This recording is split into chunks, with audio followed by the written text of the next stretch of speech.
तो easy way learning में एक बार आपका पुनः स्वागत है। आज के वीडियो में हम वस्तुनिष्ठ प्रश्न जो कि बाल विकास और शिक्षा शास्त्र पर आधारित हैं लेकर पुनः उपस्थित हुए हैं। दोस्तों, पिछले वीडियो में हमने 15 प्रश्नों की जो है व्याख्या सहित ऑब्जेक्टिव प्रश्न हल किए थे और आज उसके आगे प्रश्नों को हल करेंगे और उसकी संक्षिप्त व्याख्या भी देखते चलेंगे। आज का हमारा पहला प्रश्न है कि निम्न में से कौन सी पूर्व बाल्यावस्था की विशेषता नहीं है। पहला विकल्प है दल या समूह में रहने की अवस्था, प्री गैंग एज। दूसरा है अनुकरण करने की अवस्था, इमिटेटिव एज, प्रश्न करने की अवस्था, क्वेश्चनिंग एज, खेलने की अवस्था, प्ले एज। तो दोस्तों, पूर्व बाल्यावस्था की विशेषता इसमें जो है खेलने की अवस्था नहीं है। अगला प्रश्न है उत्तर बाल्यावस्था में बालक भौतिक वस्तुओं यानी गुड्स के किस आवश्यक तत्व के परिवर्तन समझने लगते हैं। द्रव्यमान, दूसरा विकल्प है द्रव्यमान और संख्या, तीसरा विकल्प है संख्या और चौथा है द्रव्यमान, संख्या और क्षेत्र। तो दोस्तों, उत्तर बाल्यावस्था में बालक भौतिक वस्तुओं के द्रव्यमान, संख्या और क्षेत्र के आवश्यक तत्वों में परिवर्तन को समझने लगते हैं। व्यक्तित्व अस्थायी समायोजन है। विकल्प है पर्यावरण के साथ, दूसरा जीवन के साथ, तीसरा है प्रकृति के साथ या फिर ये सभी। तो दोस्तों, व्यक्तित्व अस्थायी समायोजन एडजस्टमेंट है पर्यावरण के साथ, जीवन के साथ, प्रकृति के साथ, यानी जो एक संतुलित व्यक्तित्व वाला व्यक्ति होता है। आलपोर्ट ने एक व्यक्तित्व की परिभाषा देते हुए बताया कि व्यक्तित्व व्यक्ति के भीतर स्थित उन मनोशारीरिक गुणों का गत्यात्मक संगठन है जो उसका वातावरण के साथ अद्वितीय समायोजन स्थापित करता है। तो व्यक्तित्व व्यक्ति के संपूर्ण गुणों का एक संगठन होता है। तो इस हिसाब से इसके सभी विकल्प सही हैं। पर्यावरण के साथ, जीवन के साथ, प्रकृति के साथ अस्थायी समायोजन ही व्यक्तित्व है। अगला प्रश्न है दूसरे वर्ष में अंत तक शिशु का शब्द भंडार हो जाता है, यानी दूसरे वर्ष के अंत तक शिशु का शब्द भंडार कितना हो जाता है? 100 शब्द हो जाता है। कितना हो जाता है? 100 शब्द हो जाता है। तो दोस्तों, ये वीडियो जो है आगामी टेट, सीटेट और सभी प्रकार की जो है परीक्षाएं जिसमें शिक्षा शास्त्र और बाल मनोविज्ञान प्रमुख विषय के रूप में पूछा जाता है, सभी परीक्षाओं के लिए समान रूप से यह वीडियो उपयोगी है। अगला प्रश्न है शर्म तथा गर्व, शेम एंड प्राउड जैसी भावनाओं का विकास किस अवस्था में होता है? तो दोस्तों, शर्म और गर्व की अवस्था का विकास बाल्यावस्था में होता है। अगला प्रश्न है मैकडूगल के अनुसार मूल प्रवृत्ति जिज्ञासा का संबंध कौन संवेग से है? दिया गया है विकल्प भय, घृणा, आश्चर्य, भूख। दोस्तों, मैकडूगल के अनुसार मूल प्रवृत्ति जिज्ञासा, क्यूरियोसिटी का संबंध आश्चर्य से है। दोस्तों, इस प्रश्न में दो शब्द, एक मूल प्रवृत्ति और दूसरा संवेग आया है, तो इसके संबंध में थोड़ी जानकारी हम लोग प्राप्त कर लेते हैं। दोस्तों, प्रत्येक व्यक्ति अपने जीवन में समय समय पर क्रोध, भय, हर्ष, घृणा, प्रेम, वासना, क्षोभ आदि भावों का अनुभव करता है। इन्हें संवेग कहते हैं। संवेगों के उदय होने पर व्यक्ति में अतिरिक्त शक्ति का संचार होता है तथा वह ऐसे ऐसे कार्य करता दिखाई देता है जो सामान्य स्थिति में वह नहीं करता प्रतीत होता है। संवेगों का संबंध व्यक्ति के जीवन के भावात्मक पक्ष से होता है। सुखद वस्तु को देखकर व्यक्ति प्रसन्न होता है और डरावनी वस्तु को देखकर डर जाना, इच्छा के विपरीत कार्य करने पर क्रोधित होना, खराब वस्तु को देखकर घृणा आना आदि संवेगात्मक स्थिति के कुछ उदाहरण हैं। संवेगों के उत्पन्न होने पर व्यक्ति की मानसिक तथा शारीरिक स्थिति में परिवर्तन आ जाता है। संवेग वास्तव में मानसिक उपद्रव, मेंटल डिस्टर्बेंस की अवस्था है जिसमें व्यक्ति अपनी सामान्य स्थिति में नहीं रहता। संवेगात्मक स्थिति में बुद्धि व विवेक का व्यक्ति के व्यवहार पर अंकुश नहीं रह जाता तथा उसे उचित अनुचित का ज्ञान नहीं रहता।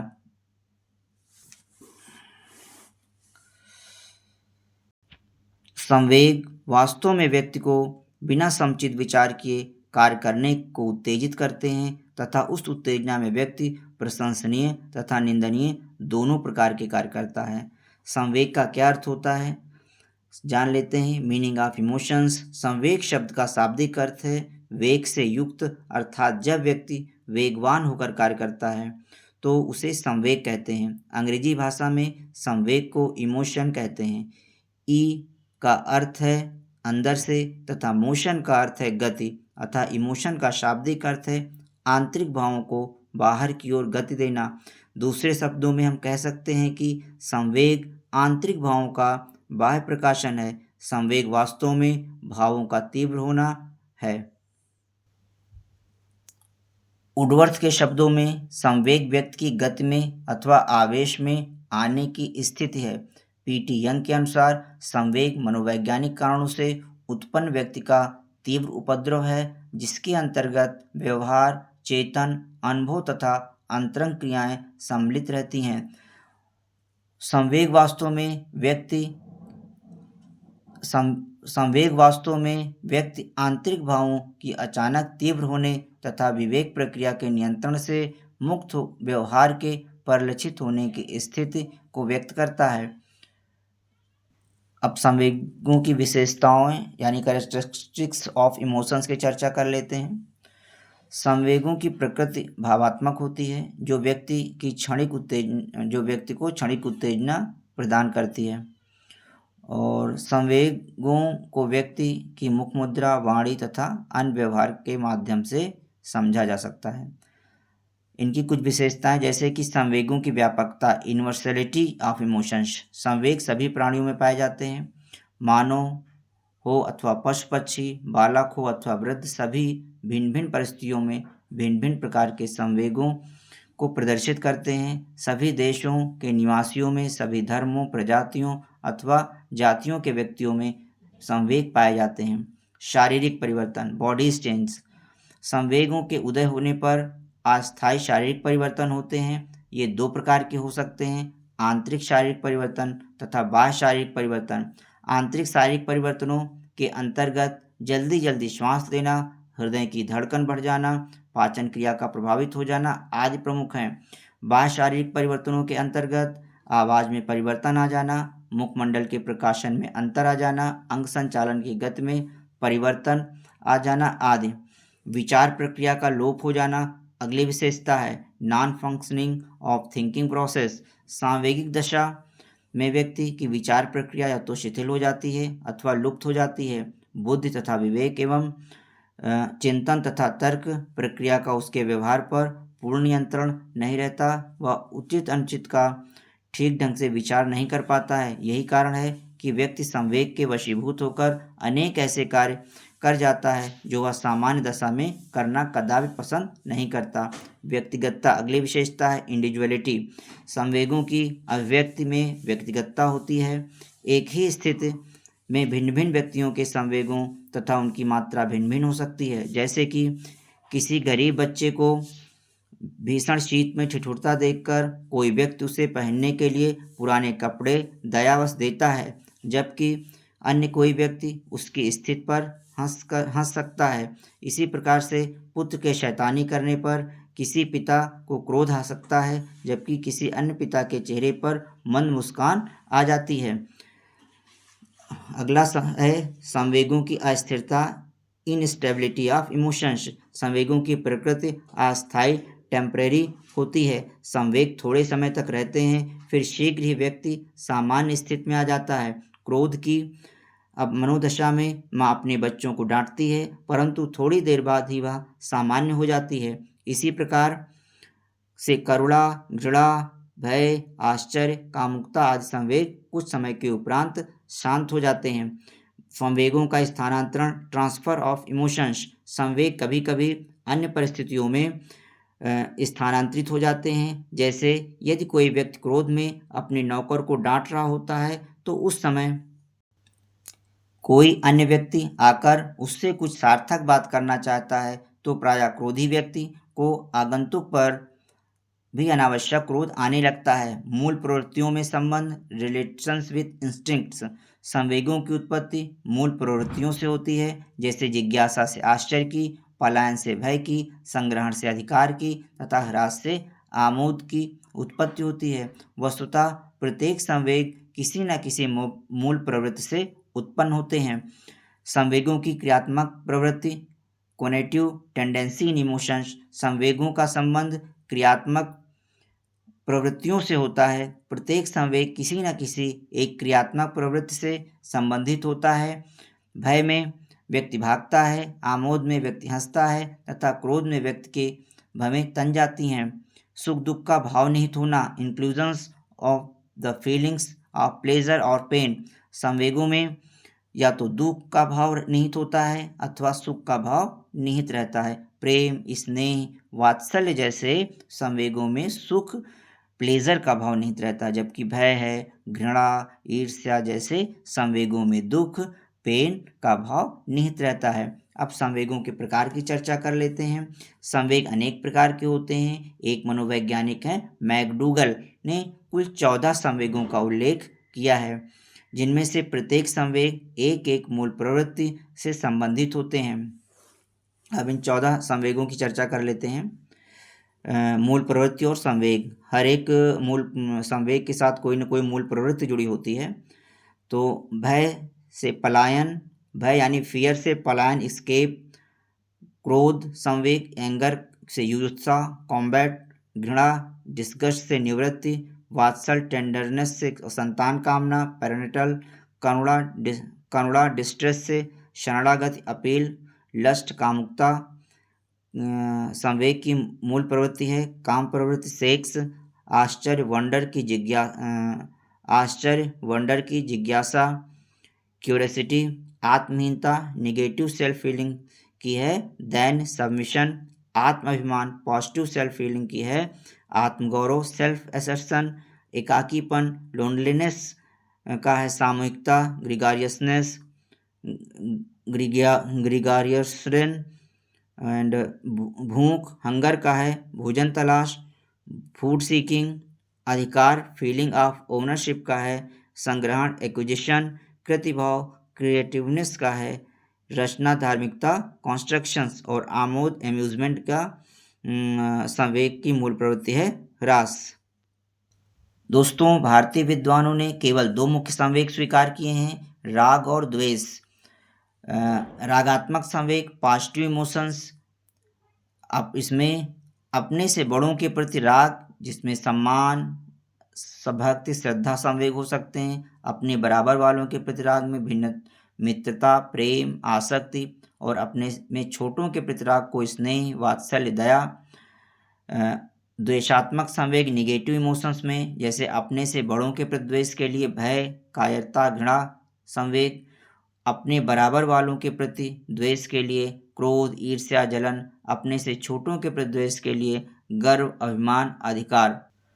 कुछ संवेग ऐसे होते हैं जो नैसर्गिक होते हैं, जैसे भय, क्रोध, आश्चर्य, शोक आदि, जबकि कुछ संवेग ऐसे होते हैं जो धीरे धीरे विकसित होते हैं, जैसे ईर्ष्या, प्रेम, घृणा आदि। जिन संवेगों से व्यक्ति को सुख मिलता है उन्हें सुखद संवेग अथवा धनात्मक संवेग, पॉजिटिव इमोशंस कहते हैं, जैसे प्रेम, स्नेह, मित्रता आदि। और जिन संवेगों से व्यक्ति को दुख मिलता है उन्हें दुखद संवेग या दुखप्रद संवेग, ऋणात्मक संवेग या निगेटिव इमोशंस कहते हैं, जैसे भय, क्रोध, घृणा, ईर्ष्या आदि। अगला प्रश्न है, शैशवावस्था की मुख्य विशेषता क्या नहीं है? पहला है सीखने की प्रक्रिया में तीव्रता। दूसरा, जिज्ञासा की प्रवृत्ति, टेंडेंसी ऑफ क्यूरियोसिटी। तीसरा है चिंतन प्रक्रिया, थिंकिंग प्रोसेस। और चौथा है अनुकरण द्वारा सीखने की प्रवृत्ति। तो दोस्तों, शैशवावस्था की विशेषता में चिंतन प्रक्रिया शामिल नहीं है, जबकि सीखने की प्रक्रिया में तीव्रता होती है, जिज्ञासा की प्रवृत्ति होती है और अनुकरण द्वारा सीखने की प्रवृत्ति भी होती है। चिंतन की प्रक्रिया बाल्यावस्था से शुरू हो जाती है, जो कि किशोरावस्था में उसका अत्यंत व्यापक रूप से विकास हो जाता है। अगला प्रश्न है, किस मनोवैज्ञानिक के अनुसार विकास एक सतत और धीमी प्रक्रिया है? स्किनर नामक मनोवैज्ञानिक ने माना है कि विकास एक सतत और धीमी प्रक्रिया होती है। बाल्यावस्था होती है किस आयु तक? तो दोस्तों 6 से 12 वर्ष की आयु तक की आयु को बाल्यावस्था सामान्य रूप से माना जाता है। व्यक्तित्व विकास की अवस्था है। 4 विकल्प दिए गए हैं। पहला है अधिगम एवं वृद्धि, दूसरा है व्यक्तिव्रत अध्ययन, तीसरा उपचारात्मक अध्ययन और चौथा इनमें से कोई नहीं। तो व्यक्तित्व विकास की अवस्था में अधिगम एवं वृद्धि शामिल होती है। अगला प्रश्न है, विकास में वृद्धि से क्या तात्पर्य है? पहला ज्ञान में वृद्धि, दूसरा संवेग में वृद्धि, तीसरा वजन में वृद्धि और चौथा आकार, सोच, समझ और कौशलों में वृद्धि। तो विकास में वृद्धि से तात्पर्य आकार, सोच, समझ और कौशलों में वृद्धि से लिया जाता है। परिपक्वता का संबंध किससे है? 4 विकल्प हैं, विकास से, दूसरा बुद्धि से, तीसरा सृजनात्मकता से या चौथा रुचि से। तो दोस्तों परिपक्वता का संबंध विकास से होता है। 28वां प्रश्न है, तनाव और क्रोध की अवस्था कौन सी अवस्था कहलाती है? किशोरावस्था को तनाव और क्रोध की अवस्था कहते हैं। एक मनोवैज्ञानिक वे स्टैनले हॉल ने किशोरावस्था को बड़े संघर्ष और तनाव की अवस्था कहा है। 29 नंबर का प्रश्न है कि बच्चों की रुचि बनाए रखने के लिए आप कौन सी विधि का चयन करेंगे? पहला है बच्चों को पढ़कर आने को कहेंगे और प्रश्न पूछेंगे, दूसरा है स्वयं गतिविधि करेंगे तथा बच्चों को बताएंगे, तीसरा आप गतिविधि में बच्चों को शामिल करेंगे और चौथा है बच्चों को स्वयं गतिविधि करने के लिए देंगे। तो बच्चों की रुचि बनाए रखने के लिए इसमें सबसे जो अच्छा विकल्प या सर्वोत्तम विकल्प माना जाएगा कि बच्चों को स्वयं गतिविधि करने के लिए देंगे, क्योंकि बच्चा जब लर्निंग बाय डूइंग करेगा तो उसमें रुचि भी लेगा और वो अच्छे से चीज़ों को समझ सकेगा। तीसरा प्रश्न है कि एक बच्चे की मानसिक आयु मेंटल एज 12 वर्ष है एवं वास्तविक आयु क्रोनोलॉजिकल एज 10 वर्ष है, तो उसकी बुद्धिलब्धि क्या होगी? दोस्तों बुद्धिलब्धि में जो है IQ एक महत्वपूर्ण मनोवैज्ञानिक संप्रत्यय है जिससे अधिक प्रायः सभी वर्षों में प्रश्न पूछे जाते हैं। तो IQ निकालने के लिए जो है फार्मूला होता है कि बुद्धिलब्धि बराबर मानसिक आयु मेंटल एज बटे वास्तविक आयु गुणे 100 से गुणा कर देते हैं, तो इस अनुसार इसकी बुद्धिलब्धि होगी 120। शारीरिक विकास का क्षेत्र है। 4 विकल्प हैं, स्नायुमंडल, स्मृति, अप्रेरणा, समायोजन। तो शारीरिक विकास का क्षेत्र स्नायुमंडल होगा। मूल्यांकन किया जाना चाहिए। पहला विकल्प है मूल्यांकन से बच्चे पढ़ेंगे। अगला है इससे बच्चों की उपलब्धि का पता लगता है। तीसरा बच्चों को सीखने के स्तर का ज्ञान होता है या चौथा शिक्षकों की उपलब्धि का पता लगता है। तो इनमें चारों विकल्पों में सर्वोत्तम विकल्प है कि बच्चों को सीखने के स्तर का ज्ञान होता है। अगला प्रश्न है शरीर के आकार में वृद्धि होती है क्योंकि शारीरिक और गत्यात्मक विकास के कारण या संवेगात्मक विकास के कारण या संज्ञानात्मक विकास के कारण या नैतिक विकास के कारण। तो दोस्तों शरीर के आकार में वृद्धि जो है शारीरिक और गत्यात्मक विकास फिजियोलॉजिकल एंड डायनामिकल डेवलपमेंट के कारण होता है। 34 नंबर का प्रश्न है कि मानसिक विकास को प्रभावित करने वाले कारक कौन से हैं? वंशानुक्रम, परिवार की सामाजिक स्थिति, परिवार का वातावरण या उपरोक्त सभी। तो दोस्तों मानसिक विकास को प्रभावित करने वाले यहाँ सभी कारक महत्वपूर्ण हैं, जैसे वंशानुक्रम, परिवार का वातावरण, परिवार की सामाजिक स्थिति, इसलिए इसमें उपरोक्त सभी विकल्प सही हैं। आज के लिए अंतिम प्रश्न है कि पियाजे के संज्ञानात्मक विकास सिद्धांत के अनुसार संवेदी क्रियात्मक अवस्था सेंसरी ऑपरेशनल स्टेज किस आयु से किस आयु तक मानी जाती है? तो जन्म से 2 वर्ष तक पियाजे के संज्ञानात्मक विकास की जो है संवेदी क्रियात्मक अवस्था मानी जाती है। जीन पियाजे ने संवेदनात्मक विकास की 4 अवस्थाएं बताई हैं। पहला संवेगात्मक गतिक अवस्था, पूर्व संक्रियात्मक अवस्था, मूर्त संक्रियात्मक अवस्था और औपचारिक संक्रियात्मक अवस्था। तो दोस्तों आज के वीडियो में इतना ही रखते हैं। उम्मीद करते हैं ये वीडियो आप लोगों को काफ़ी पसंद आया होगा और तो फिर मिलते हैं आगे और किसी अन्य जानकारी के साथ। तब तक के लिए नमस्कार।